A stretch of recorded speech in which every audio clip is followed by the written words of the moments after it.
imaginez maintenant que vous consultez une table contenant des centaines de lignes. Ici, nous avons quelques lignes, nous avons 100 ou bien 78. Imaginez que vous avez des milliers, des centaines de lignes. Sans trier, vos données peuvent être difficiles à lire, voire inutilisables. Heureusement, nous avons une clause appelée Order By. Vous pouvez trier vos résultats de manière simple et efficace. Alors, on va voir tout cela en action, tout en sachant que la clause Order By est utilisée pour trier des lignes d'une table en fonction d'une ou plusieurs colonnes. Par défaut, le tri est croissant. Mais vous pouvez également spécifier un tri décroissant. On va regarder cela. Donc ici, on veut par exemple trier les noms par ordre alphabétique. Contrairement à d'autres clauses que nous avons utilisées, Order By n'est pas une clause qui est directement liée à Where. Ici, on sélectionne et on trie. Donc, Order By, on définit maintenant le champ que nous voulons trier. On va trier par exemple sur les noms. Donc, last name. Si on met point virgule ici, on va trier. Par défaut, c'est croissant. On exécute.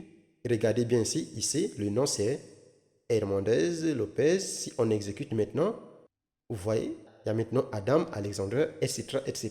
Donc ici, on a trié par l'ordre croissant, donc A jusqu'à Z.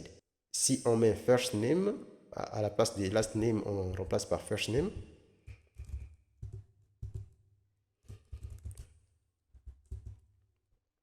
Observez ici, ça commence par Olivier, Madison.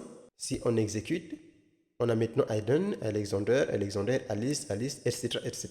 Ici, on a trié maintenant sur les prénoms. Parfait. Retenez que le tri ne se fait pas seulement sur la chaîne des caractères. Vous pouvez trier sur la chaîne des caractères, tout comme sur les nombres.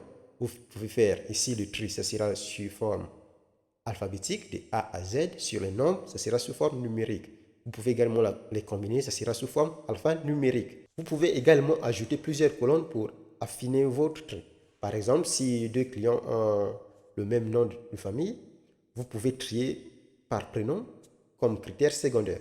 Ici, par exemple, si les gens ont le même nom de famille, donc on trie sur le prénom de façon ascendante, donc croissant, virgule, last name, descendant, on peut dire de façon descendante, à quoi ça dépendra de nous. Ici, c'est comment?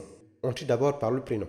S'ils ont le même prénom, alors là, on trie maintenant par le last name. Donc, c'est lui qui a le nom qui est tout en bas, en suivant l'ordre décroissant, sera mis en premier.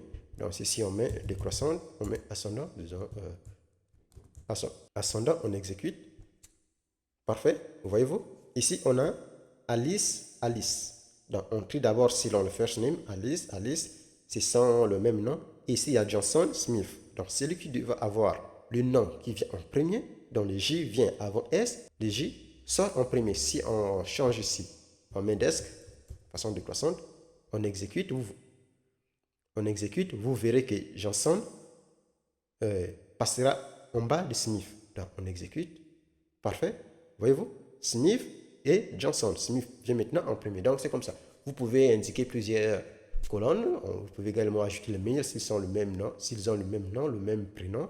On va maintenant voir comment les mails sont classifiés, ainsi de suite.